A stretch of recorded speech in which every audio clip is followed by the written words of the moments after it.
Determining the lignin content and composition of plant cell walls starts with dried plant material, which is subjected to various extractions. The resulting material consists of cell walls only, and then is split up.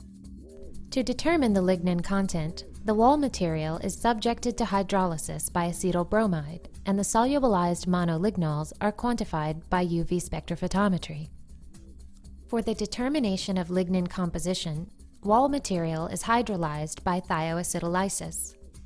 The solubilized lignin components are then derivatized to their volatile trimethylsilane derivatives, which can be separated and quantified using gas chromatography in conjunction with mass spectrometry. The determination of matrix polysaccharide composition and cellulose content is demonstrated in another video entitled Comprehensive Compositional Analysis of Plant Cell Walls, Part 2, Carbohydrates. Hi, I'm Marcus Pauly, head of the Wall Analytical Facility at the Great Lakes Bioenergy Research Center here at Michigan State University. I'm Cliff Foster, manager of the Analytical Cell Wall Facility. We will show you the procedure on how to determine content and composition of plant biomass samples. Plants convert light energy from the sun into chemical energy, such as biomass. Plant biomass consists mainly of cell walls, a complex network of a variety of polymers that encase all plant cells. Here we determine the composition of plant cell wall materials to assess the potential for transforming these lignocellulosics, which are a highly abundant renewable resource, into biofuels. Today we will focus on the polyphenol lignin. In another video entitled Comprehensive Compositional Analysis of Plant Cell Walls, Part 2, Carbohydrates, we will focus on the polysaccharide analysis. To begin this procedure, add 3 5.5 mm stainless steel balls to a 2 ml Sardsted screw cap tube and roughly 60 to 70 milligrams of air or freeze-dried plant material.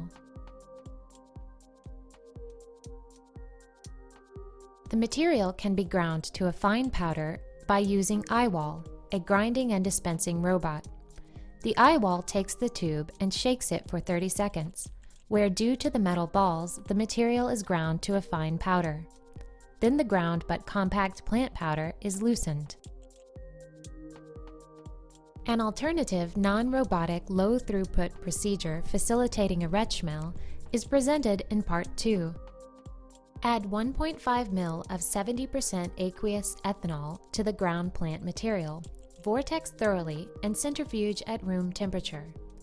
This treatment solubilizes most proteins and cell organelles. Aspirate the supernatant and add a 1:1 volume-to-volume chloroform methanol solution to the alcohol-insoluble pellet. Shake thoroughly to resuspend the pellet and centrifuge. The chloroform methanol extracts the hydrophobic compounds such as lipids. After centrifugation, aspirate the supernatant and resuspend the pellet in 500 microliters of acetone to dry the sample. Evaporate the solvent with a stream of air at 35 degrees Celsius until dry. The dried samples can be stored at room temperature until further processing. To initiate the removal of starch from the sample, resuspend the pellet in 1.5 ml of 0.1 molar sodium acetate, pH 5. Cap the tubes and heat them in a heating block to gelatinize the starch. After cooling the suspension on ice, add the starch-degrading enzyme mix. Cap the tube and vortex thoroughly. Incubate the suspension overnight in the shaker at 37 degrees Celsius. A rotation shaker ensures proper mixing. After the overnight incubation, terminate the digestion by heating in a heating block at 100 degrees Celsius for 10 minutes. Then centrifuge and discard the supernatant, which contains the solubilized starch. Wash the remaining pellet 3 times using 1.5 ml of water each time by vortexing, centrifuging, and decanting as demonstrated before. Finally, resuspend the pellet in 500 microliters of acetone and evaporate the solvent with a stream of air at 35 degrees Celsius until dry. The dried samples, containing isolated cell wall or lignocellulosics, are ready for further analysis and can be stored at room temperature. Start by weighing 1 to 1.5 milligrams of prepared cell wall material. The material can be weighed by hand or in an automated manner with the eye wall, as demonstrated in Part 2. Rinse the tube walls with 250 microliters of acetone to collect the cell wall material on the bottom of the tube, and evaporate the acetone very gently under airflow. After the acetone has evaporated, gently add 100 microliters of freshly made 25% volume-to-volume acetyl bromide in glacial acetic acid along the tube walls to prevent splashing. Acetyl bromide breaks down the lignin polymer into its acetylated monolignals. Then, cap the volumetric flask and heat at 50 degrees Celsius for 2 hours. Heat an additional hour with vortexing every 15 minutes, and finally, cool on ice at room temperature. After cooling the flask, add 400 microliters of 2 molar sodium hydroxide and 70 microliters of freshly prepared 0.5 molar hydroxylamine hydrochloride. Vortex the volumetric flasks. Next, neutralize the solution by filling up the volumetric flask exactly to the 2 milliliter mark with glacial acetic acid. Cap and invert several times to mix. Pipette 200 microliters of the solution containing the hydrolyzed and solubilized monolignals into a UV-specific 96 well plate, and read the plate in a well plate reader at 280 nanometers. Read the plate at least 3 times and average the absorbance, since particulates can cause a slight variation in absorbance values. Determine the percentage of acetyl bromide soluble lignin, or ABSL, using the appropriate plant coefficient with the formula presented in the written protocol. Lignin is a polyphenolic network that consists mainly of 3 subunits: p-hydroxyphenol, guaiacyl, and syringyl units. To determine the composition of lignin in the plant material, start by transferring approximately 2 milligrams of cell wall material into a screw-capped glass tube for thioacetylysis. Next, get ready to prepare the 2.5% boron trifluoride diethyl etherate and 10% ethane thiol solution in dioxane. Since dioxane is very hazardous, do not take any samples or equipment out of the hood.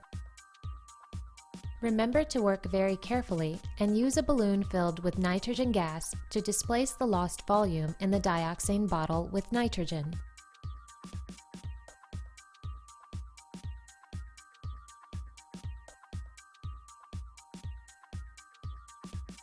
Prepare the solution by mixing the following volumes per sample: 175 microliters dioxane, 20 microliters ETSH, 5 microliters BF3.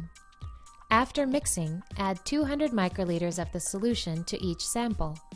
Purge the vial headspace with nitrogen gas and cap immediately. Proceed to heat the samples at 100 degrees Celsius for 4 hours with gentle mixing every hour. End the thioacetylysis reaction by cooling on ice for 5 minutes. Then add 150 microliters of 0.4 molar sodium bicarbonate to neutralize and vortex. For the cleanup of the lignin breakdown products, add 1 ml of water and 0.5 ml of ethyl acetate. Vortex and let the phases separate. The ethyl acetate layer will be on top and water at the bottom. Transfer 150 microliters of the top ethyl acetate layer containing the lignin components into a 2 ml tube, making sure no water is transferred. Following the transfer from the top ethyl acetate layer, evaporate the solvent using a concentrator with air. Add 200 microliters of acetone and evaporate. Repeat the treatment with acetone 2 times to remove excess water. Next, to derivatize the lignin components to their volatile trimethylsilane derivatives, add 500 microliters of ethyl acetate, 20 microliters of pyridine, and 100 microliters of N-O-bis trimethylsyryl acetamide to each tube. Incubate for 2 hours at 25 degrees Celsius. At the end of the 2 hours, transfer 100 microliters of the reaction into a GCMS vial and add 100 microliters of acetone. Analyze the samples by GC equipped with a quadrupole mass spectrometer or flame ionization detector. For column and details of the run, please consult the accompanying written protocol. Here are some representative results of the lignin analysis, using poplar wood as the plant material.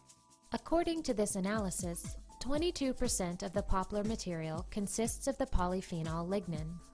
The composition of the lignin components was analyzed by GCMS. Peaks are identified by relative retention times using tetrakosane internal standard or by characteristic mass spectrum icons of 299 Mz, 269 Mz, and 239 Mz for the S, G, and H monomers, respectively. The composition of the lignin components is quantified by setting the total peak area to 100%.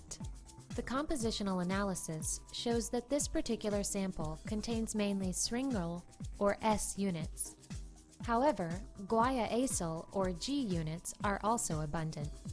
Obviously, the amount and monolignol unit composition can vary depending on plant tissue and species. We have just shown you how to determine the lignin content and composition of plant material. For the analysis of polysaccharides, turn into part 2. Thanks for watching and good luck with your experiments.